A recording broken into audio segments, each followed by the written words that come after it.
परम पूज्य गुरुदेव और वंदनीय माता जी की चरणों में कोटि कोटि प्रणाम। आप सभी को प्रणाम। आइए आज हम सभी जानते हैं गायत्री गीता। गायत्री गीता का मंत्रार्थ कुछ इस प्रकार है। आइए आज हम सभी जानते हैं। वेद माता गायत्री का मंत्र छोटा सा है, उसमें 24 अक्षर है, पर इतने थोड़े में ही अनंत ज्ञान का समुद्र भरा पड़ा है। जो ज्ञान गायत्री के गर्भ में है वह इतना सर्वांग पूर्ण एवं परिमार्जित है कि मनुष्य यदि उसे भली प्रकार समझ ले और अपने जीवन में व्यवहार करे तो उससे लोक परलोक सब प्रकार से सुख शांतिमय बन सकते हैं। आध्यात्मिक और सांसारिक दोनों ही दृष्टिकोण से गायत्री का संदेश बहुत ही अर्थपूर्ण है। उसे गंभीरतापूर्वक समझा और मनन किया जाए तो सद्ज्ञान का अविरल स्रोत प्रस्फुटित होता है। गायत्री मंत्रार्थ दिया जाता है, यही गायत्री गीता है, जिसको वेद न्यायकारी सच्चिदानंद सर्वेश्वर समदर्शी नियामक प्रभु और निराकार कहते हैं, जो विश्व में आत्मा रूप से उस ब्रह्म के समस्त नामों में श्रेष्ठ नाम, पाप रहित, पवित्र और ध्यान करने योग्य है। वह ओम ही मुख्य नाम माना गया है। परमात्मा को प्राप्त करने और प्रसन्न करने का मार्ग उनके नियमों पर चलना है। वह निंदा स्तुति से प्रभावित नहीं होता, वरन कर्मों के अनुसार फल देता है।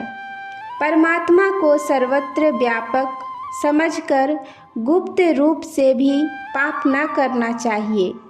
प्राणियों की सेवा करना परमात्मा की ही पूजा करना है।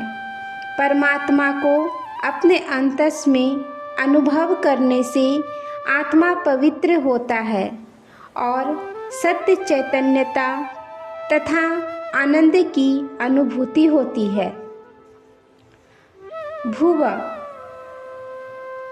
भू मुनि लोग प्राण को भू कहते हैं।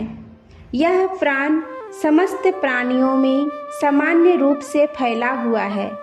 इससे सिद्ध होता है कि यहाँ सब समान है। अतएव सब मनुष्यों और प्राणियों को अपने समान ही देखना चाहिए। भुव संसार में समस्त दुखों का नाश ही भुव कहलाता है। कर्तव्य भावना से किया गया कार्य ही कर्म कहलाता है।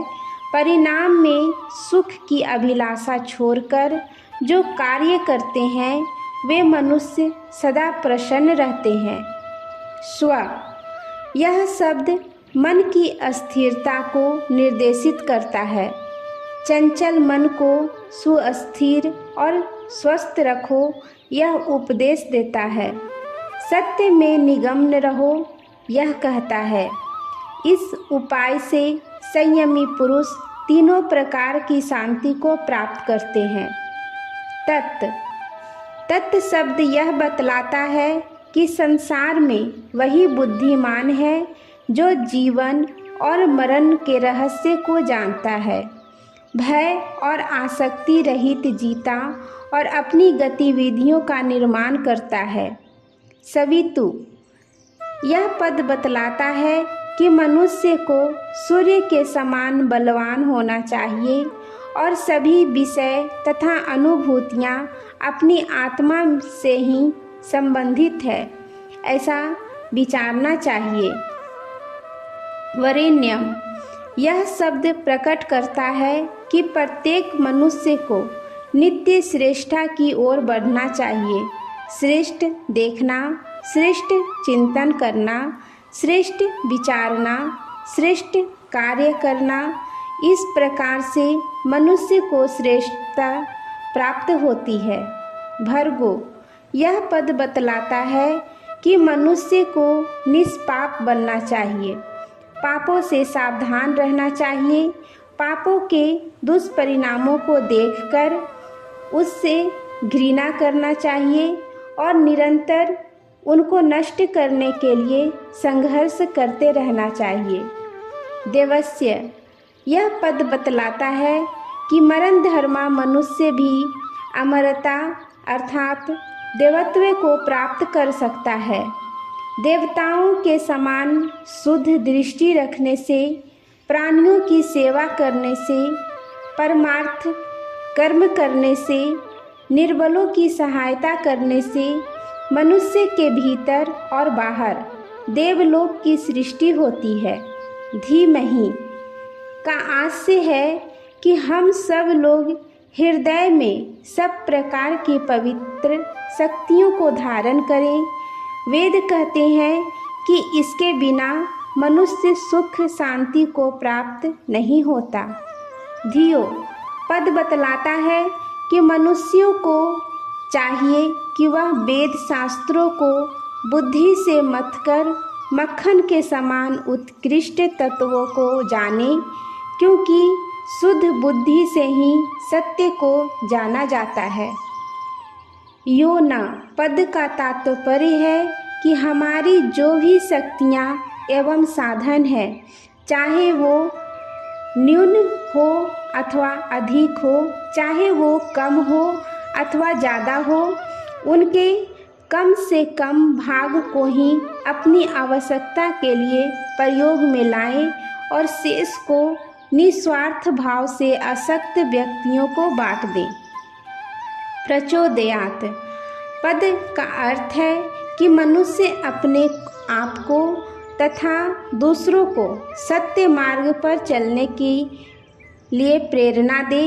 इस प्रकार किए हुए सब कामों को विद्वान लोग धर्म कहते हैं। जो मनुष्य इस गायत्री गीता को भली प्रकार जान लेता है, वह सब प्रकार के दुखों से छूटकर सदा आनंद मग्न रहता है। गायत्री गीता के उपयुक्त 14 श्लोक समस्त वेद शास्त्रों से भरे हुए ज्ञान का निचोड़ है। समुद्र मंथन से 14 रत्न निकले थे। समस्त शास्त्र रूपी समुद्र का मंथन करके निकाले गए यह 14 श्लोक रूपी 14 रत्न है। जो व्यक्ति इन्हें भली प्रकार हृदयंगम कर लेता है, वह कभी भी दुखी नहीं रह सकता। उसे सदा आनंद ही आनंद रहेगा।